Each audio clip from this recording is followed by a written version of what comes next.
How is everybody doing? This is Justin Simpers with another edition of How to Make More Money.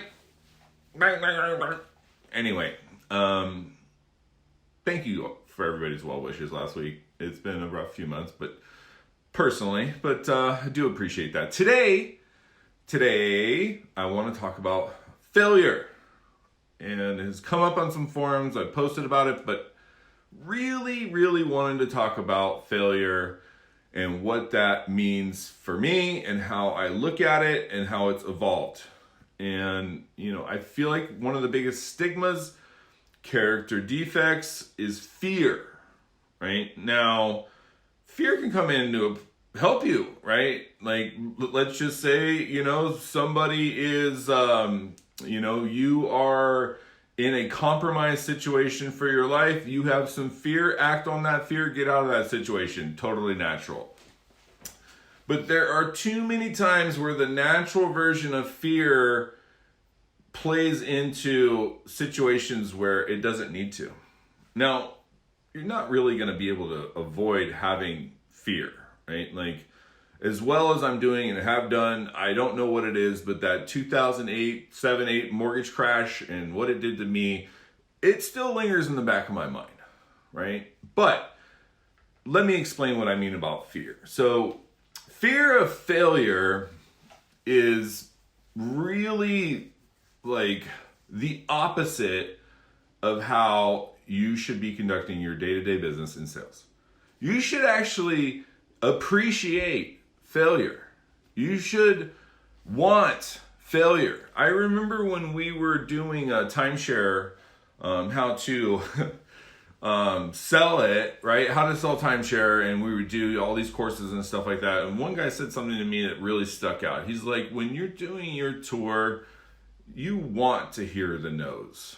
Get as many no's out as you possibly can, because when it comes down to it, the more no's you get, the closer you are to getting a yes.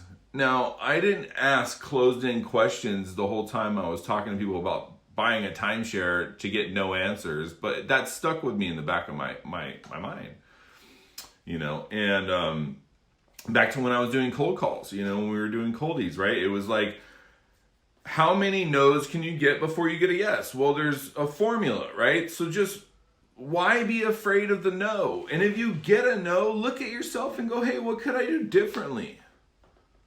My son had said to me one time when he was playing baseball, and he's like, we were on a losing team. We didn't win a game one game all year. And he's like, all I want to do is just win a game. And I said, son, you actually will learn way more, way more from losing than you will from winning. And we were on a winning team, 2 years later. And sure enough, breeze through, not challenge, get to the playoffs. We won the Little League or whatever. You get to the next round, first round, we're out. We were never faced with adversity. No one knew how to handle it. Like, that's looking at something. So you got to take those fears and throw it away. The only fear that you should have really should not be business involved, especially if you're in sales, right? It just shouldn't. You have to learn how to appreciate the failure. You do. You have to embrace it. You have to shuffle through the huge mound of crap to find the tiny diamond that's in there. But I guarantee you, every time you're faced with that, there is a nugget in there that you need to be learning. And so that's where I actually turn it into looking for failure, right? Looking for the nuggets that you find in that hard time. Like, recently had 2 relatives pass away close in the last 2 months. And that was something too where I had to dig inside of my soul to find the nuggets of where God was in that. Right? I did. Like, I had to dig down deep. But, I've learned that doing that really creates one very important thing. One major thing that you need to move up, and that's growth. Growth comes from appreciating failure and learning how to grow from it. And if you can't face failure, then you're not going to grow. It's just not going to happen. You know, you can have all the talent in the world. If you can't handle that, sorry, buddy. But anyway, I wanted to throw that out there to you guys.